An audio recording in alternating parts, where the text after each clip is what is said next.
បាទបងប្អូនបាទនេះគឺជាសបុកឃ្មុំបាទព្រុស010បងប្អូនបាទអានេះគឺយើងធ្វើការកាត់ចេញមកបាទដោយសារតែឡាននេះវាលោតឆែកបាទបញ្ហាឡាននេះគឺវាស៊ីសាំងច្រើនហើយវាលោតឆែកសបុកឃ្មុំបងប្អូនភាសារបស់គេដាក់ទៅសាច់តៃវ៉ាន់បងប្អូនអានេះគឺយើងធ្វើការកាត់ដាក់សាច់ស៊ីនចូលវិញបងប្អូនបាទដាក់ឲ្យឈុតតែម្ដង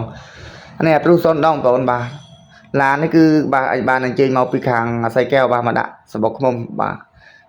ដោយសារតែឃ្មុំខាងលើខាងក្រោមមកគេមកឈុតពីដើមមកអាហ្នឹងបោះតៃវ៉ាន់បាទគេយកអាស៊ីនអស់ហើយដាក់តៃវ៉ាន់ឲ្យឡានរត់ឆែកស៊ីសាំងច្រើនរត់អត់ទៅស្ងាត់ទេបាទ